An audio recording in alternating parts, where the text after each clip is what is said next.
ეს სებასტიანის ზარებია.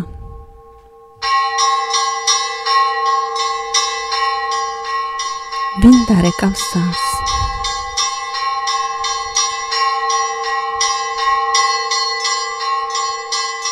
არიან ადამიანები, რომელთა არსებობა რაღაც დიდ მსრულნელობას გავს. მას კონკრეტული ობიექტი არ ჰყავს. გონია რომ შენზე ზრუნავენ, რომელიღაც თაღის ქვეშ ექცევი, ცისარტყელად რომ ეკვრის სამყაროს. მამაჩემი ამ შეგრძნებით მახსენდება ხოლმე.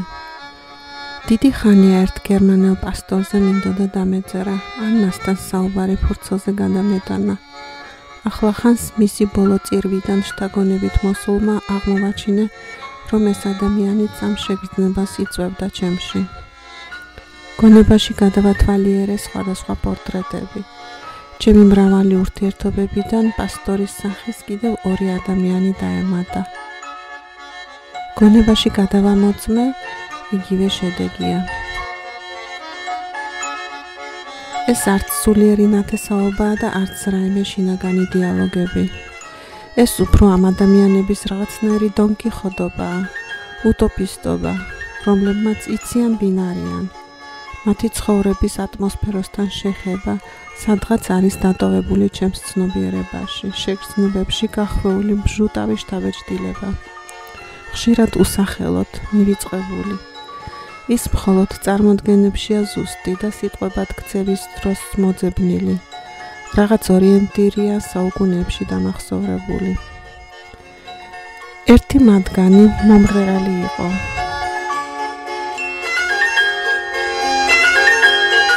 უყვარდა ჩიტები. ოთახში ერთ კედელზე რამოდენიმე გალია ჰქონდა ღია კარებებით. თავად მოწაფეებს ვოკალში ამეცადინებდა. ხან ვოკალი და გალობა ერთად ისმოდა. როდესაც საავადმყოფოში მოხვდა, ჩიტებმა მოიწყინეს, ჩაჩუმდნენ და მიიყუჟნენ საცოდავად. ორი დარდისაგან მოკვდა. მისი იმჟამინდელი მეუღლე შეღონებული იყო, დედაჩემს ტელეფონზე უყვებოდა, ეს რომ გაიგოსო.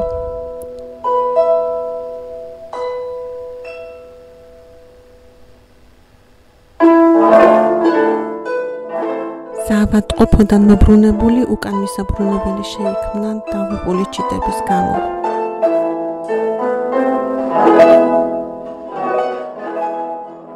სასცენო კარიერა საქართველოს გარეთ ჰქონდა. საქართველოში დაბრუნებული საოპერო თეატრის სცენაზე აღარ მოღვაწეობდა.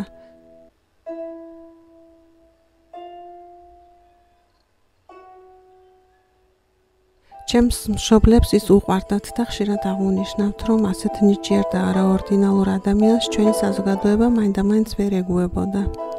აქ მისი ჰომოსექსუალიზმიც იგულისხმებოდა. როგორც იქნა, მარტო ცხოვრობდა ერთ ლამაზ ადგილას. როცა წამოვიზარდე, ხშირად დავდიოდი სტუმრად ხან მარტო, ხან დედაჩემთან ერთად. მამაჩემი და ჩვენ ყველანი შაბათ-კვირას სასეირნოდ ლისის ტბაზე ან სადმე დავდიოდით ხოლმე. ჩემმა მშობლებმა მას მოანათვლინეს ჩემი თამი. ყველაფრის გაკეთება შეეძლო, ავეჯი თუ ხელსაწყო, სადილი, მურაბები, კერვაგზოვა, სიმყუდროვის და სივრცის ოპტიმალურად განაწილების დიდ ოსტადი იყო. განსაკუთრებული ხმა ჰქონდა და სიცილი. მე მგონი სიცილის გარეშე არც არაფერს არ ამბობდა. ერთი ჩიტი ჩვენს გვაჩუქა.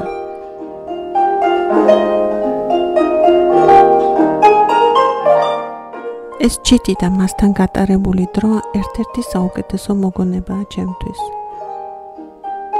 ეს ჩვენიც გალიაში არ ცხოვრობდა, მარტო საჭმელს ვუყრიდით შიგ, ოთახებში დაფრინავდა. თუ რამე არ მოეწონებოდა, სასტიკი გაბუტვა იცოდა, შეჯდებოდა სასტუმრო ოთახის ჭაღზე, გაიფოფრებოდა, ცხვირს ჩამოუშვებდა და არაფრით არ ჩამოდიოდა, ჭამას აიგრძალავდა. ჩვენ ბავშვები ვიდექით ქვემოთ და ვემუდარებოდით ჭამოთქო, საკენკით ვერ მოიტყუებდი, ხასიათს გვაჩვენებდა მტკიცეს. როცა შორს დაგვიგულებდა, დიდი სისწრაფით ჩამოფრინდებოდა. თავის გალიაში საკენკს მოიტაცებდა და კვლავ გაფოფრილი, ესე იგი ცხვირს ჩამოშვებული შეჯდებოდა ჭაღზე. მამაჩემი რომ მოვიდოდა, სიხარულის ტრამალებს შემოუფრენდა და ჩასკუპდებოდა თავში. მის თმებს გაქექავდა ბუდესავით და ძალიან სწავლულის სახეს იღებდა.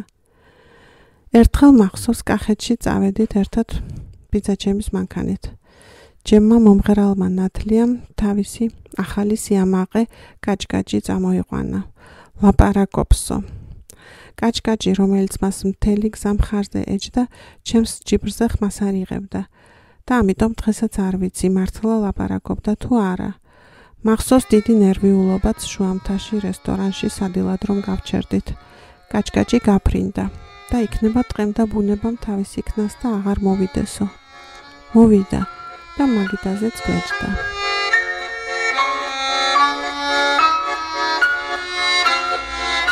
კიდევ არის ერთი მღვდელი, ვინც მახსენდება. მხოლოდ ერთი დღე მომიწია მასთან ურთიერთობა მოწამეთაში.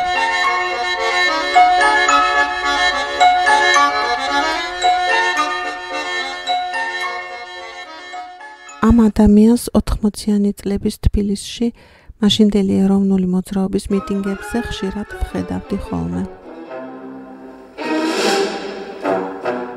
2003 წელს ანჩისხატის გუნდს ვიწერდით ალბომისათვის ერთ გერმანულ ცნობილ ლეიბლ Raumklangთან ერთად გურიაში. გურიაში ჩაწერის დროს გადამხდარი ამბები ცალკე მოიყოლებოდა კარგად. თუნდაც გერმანიაში დარჩენილი რომელიღაცა მთავარი შნურის ამბავი, რომლის გამოც ჩაწერა გვეღუპებოდა.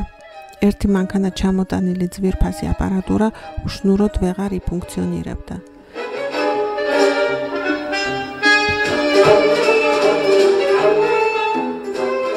თბილისში სასოწარკვეთილი რეკვების შემდეგ იქვე სამეზობლოში ჩხირკედელა გურულის მონახულება გვირჩიეს.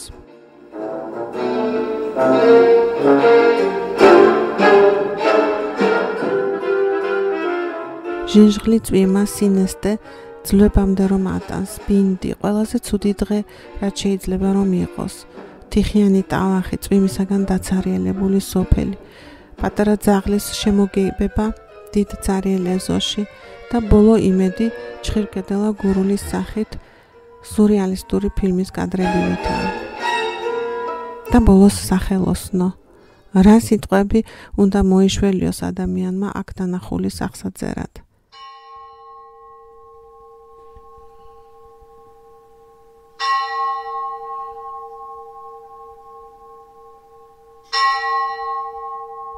მხოლოდ ბოლო სურათზე გადავინაცვლებ, როცა ის მშვიდად და დაგვირვებით რაღაც შნურებს ერთმანეთს ადუღებდა.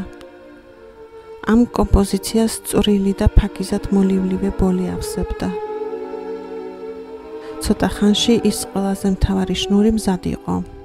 დამწვარი პლასმასის სუნი, სებასტიანის თვალები, ეს ყველაფერი შერეული გარეთ სიბნელიდან შემოსულ ჩანესტიანებული სიმწვანის სუნში.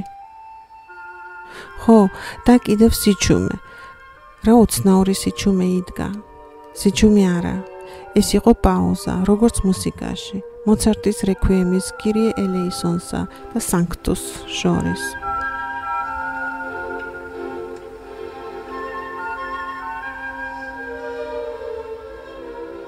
მივუბრუნდები ამბავს. შნურის შემდეგ სებასტიანის მეორე დიდი პრობლემა გველოდა წინ. მოინდომა ეკლესიის ზარების ხმის ჩაწერა. 2 დღე იყო დარჩენილი და ასეთი თითქოს უბრალო რამ შეუსრულებადი აღმოჩნდა.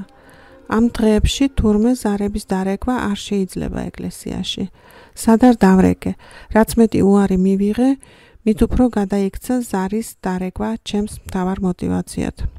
მთელი ფურცელი მღვდლების და მეუფეების ტელეფონის ნომრები ჩამოვწერე.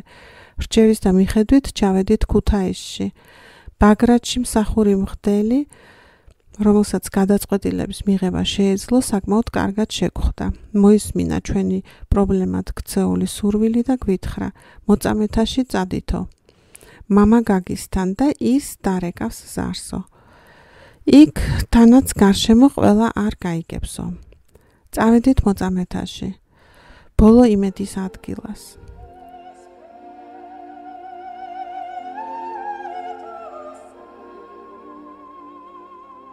ჩემი ღვთისმოშიშობა არ ყოფნიდა იმდენს, რომ გამეგო, თუ როგორ ვერ უნდა ჩავიწეროთ ზარის ხმა საქართველოში ასეთი დიდი საქმისათვის, რასაც სებასტიანთან ერთად ვაკეთებდით. შევედით ტაძრის ეზოში. შუადღეა. იქ მყოფმა ბიჭმა მიმასწავლა. ვიწრო და ციცაბო კიბე ჰქონდა ეკლესიის ეზოში ამ სახლს. ჩავისუნთქე, შემართება მაქვს, რომ რადაც არ უნდა დამიჯდეს პროექტის ეს დეტალი, ზარების ხმა, სებასტიანის სურვილი უნდა შესრულდეს. აი ამ დაძაბული შემართებით ავდივარ კიბეზე.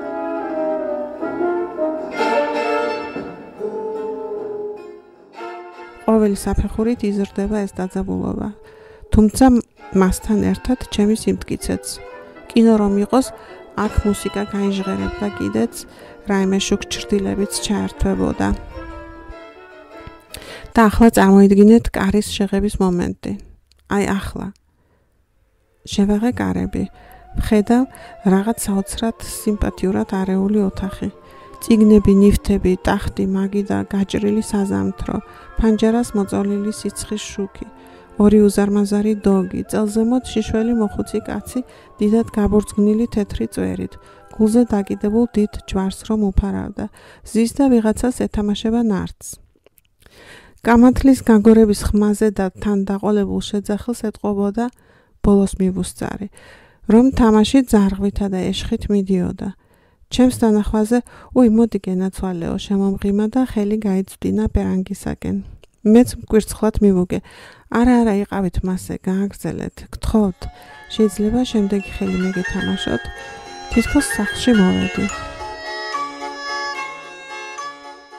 ნარდის თამაშის დროს ჩვენი პროექტის პრობლემატური დეტალის შესახებ მდგომარეობა გავაცანი. მთავარი კითხვა, როგორ საქართველოში ვერ უნდა დავრეკოთ ზარი, მაშინ როცა საჭიროა. ეზოში ჩავედით, ტაძარში შევედით, საოცარი სიმშვიდეს უფევს. გრილი კედლები, შემოსული სხივით გაჭრილი. გვაჩვენა სიწმინდეები, მოგვიყვა წმინდანებზე, ძალიან ამაღელვებელი იყო. სანთელი დავანთეთ. ბიჭს დაავალა ზარების დარეკვა. სებასტიანმა ჩაწერისათვის მომზადება დაიწყო.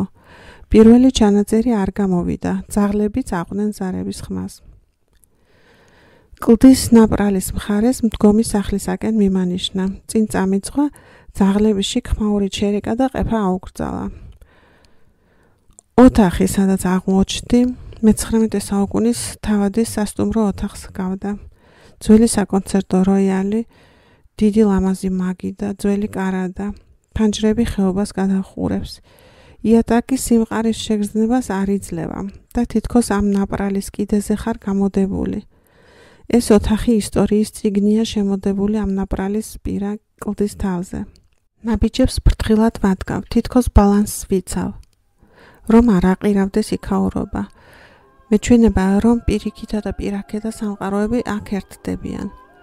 გარედან ზარების რეკვის ხმა აღწევს ოთახში. ამ ოთახს კი რაღაცნაირად თავისი უფრო ძლიერი ბგერა გააჩნია.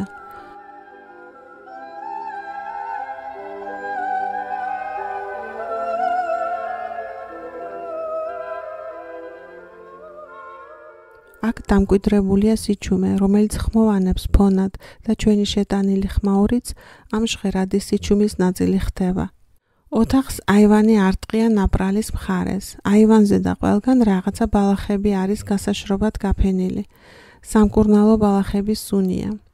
მამა გაგი შიგადაშიგ ძაღლებს ეჩხუბება, რომ გაჩერდნენ და არ იყეფონ. თან რაღაცებს ლაპარაკობს მცენარეებზე, მათ სამკურნალო თვისებებზე, თავისი ცხოვრების რაღაც მომენტებზე. ეს ოთახი და მამა გაგი იყო მთელი სამყარო, გაჟღენთილი ბალახების სუნით. მიუჯდა როიალს, რახმანინოვის დომინორ პრელუდით დაიწყო. შემდეგ ვერდის რიგოლეტოდან, შოპენი, ფალიაშვილის დაისიდან უკრავდა. შიგადაშიგ დაკვრას წყვეტდა, ძაღლებს შეუძახებდა, ზარების რეკვის ხმას ყურს მიუგდებდა, რუსეთის მიერ საქართველოში ჩადენილ სიავეებს ახსენებდა. მე ეს ყველაფერი მთლიანობაში ამავებათა მოხსენიებად დამამახსოვრდა.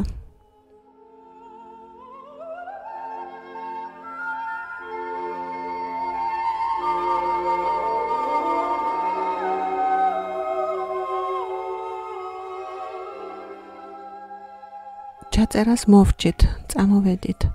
რამოდენიმე წლის შემდეგ იან შტორმერთან ერთად ქუთაისის მუზეუმის პროექტის გამო ერთ-ერთ 2 დღიანი სტუმრობისას 10 საათიანი სამუშაო დღის შემდეგ წავედით მოწამეთაში. იანი ყველგან ხედავს რაიმეს, რითიც აღფრთოვანებულია და ამის შემდეგ ბავშვით მხიარული. მასთან დასაღონებელი ამბებიც იგივე სქემით ვითარდება. უკვე ღამდებოდა. იანს ვუთხარი, რომ მოწამეთაში ერთი მღვდელია. 2-ოდე წინადადება. ის კი თავისებურად იმ წამსვე აღფრთოვანდა. მასაც გული უცემდა ისე, როგორც მე, რაღაც ბავშვებით. თითქოს სახლში ახალი სათამაშო გელოდება და წინასწარ გიხარია. სანამ გზიდან დაძრამდე ფეხით მივედით, კიდეც დაბნელდა. იქ მყოფმა ბიჭმა აი მღვდლის სახლიო, ხელი პირდაპირ გაიშვირა. პატარა ბანიანი სახლი იდგა, ტაძრის პირდაპირ. შევედით. სილუეტს ვხედავ სიბნელეში. მამაო კარგად შეგხვდა, არაყი დაგვალევინა, ლობიანები ჰქონდა. მამა გაგი შარშან გარდაიცვალაო და აქვე არის დასაფლავებულიო. მივედით მე და იანი საფლავთან. ახალი ნაწვიმარი იყო და სწორედ ისევ წვიმა დაიწყო. საფლავის ქვაზე პატარა ჩაღრმავებებში წყალი იდგა. ფანარი მივანათეთ, დავიხარე. ცრემლები მდიოდა. ღრმულებში ჩაგროვილ წყალში ხელს ვდებდი და სახეზე ვისმევდი. იანი დღემდე ყველას უყვება, თუ როგორ ნახა არაჩვეულებრივი მამაოს საფლავი საქართველოში. ამას ისე ყვება, რომ თითქოს მას ეთამაშოს ნარდი მასთან და არა მე. ვინ დარეკავს ზარს?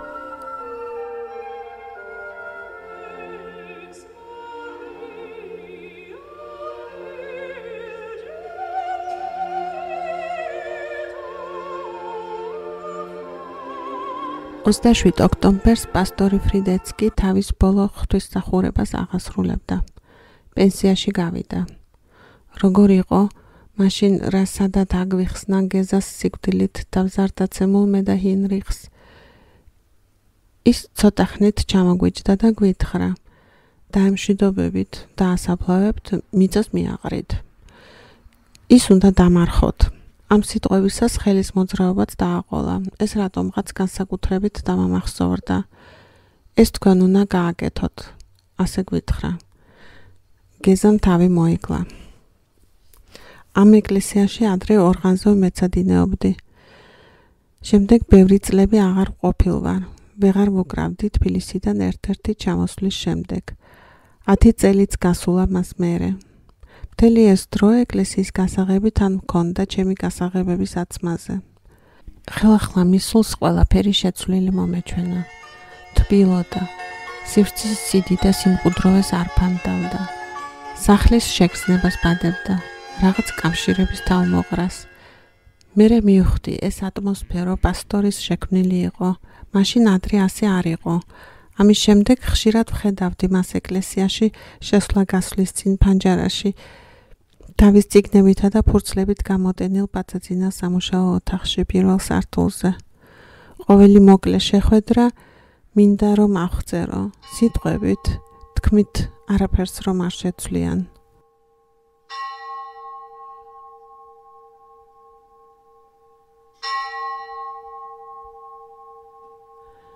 შარშან თავის დაბადების დღეზე რომ დამპატეჟა ვიფიქრე, მგონი პირველად ვარ ქრისტიანთა შორის თქო. ღვთის გლახა ინვალიდი, აკადემიური წრის წარმოადგენელი თუ უცხოელები, ეგრეთ წოდებული მიგრანტები, ყველა ვისაც და რასაც დიდი ქალაქის ცხოვრება ყოველდღიურად ადრიალებს, ყველა ესენი თანაბრად, დისტანცით და სიახლოვით ერთდროულად, ერთად ვიყავით. ეტყობოდა, რომ ყველა სიამოვნებით იყო მოსული, პასტორის სიყვარულით. ეს არ გავდა საქართველოში გატარებულ არც ერთ სასიამოვნო ძვეულებას.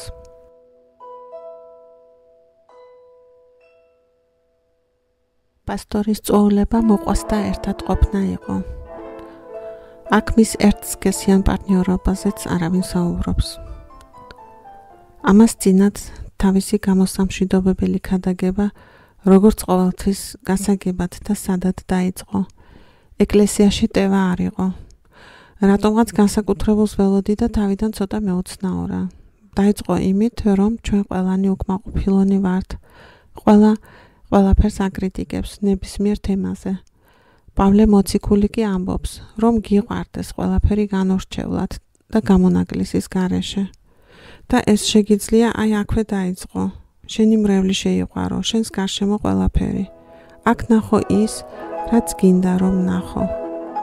ეტყობა ეს არის, როგორც პასტორი თავად ცხოვრობს. და სამშვიდობებლად მოკლედ გადავეხვიეთ ერთმანეთს.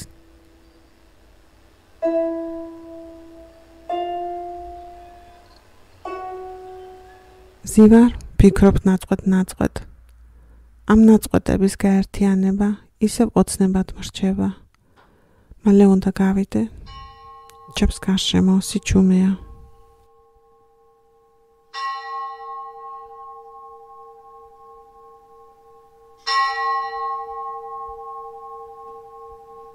მარიკა ლაფაური, ჰამბურგი.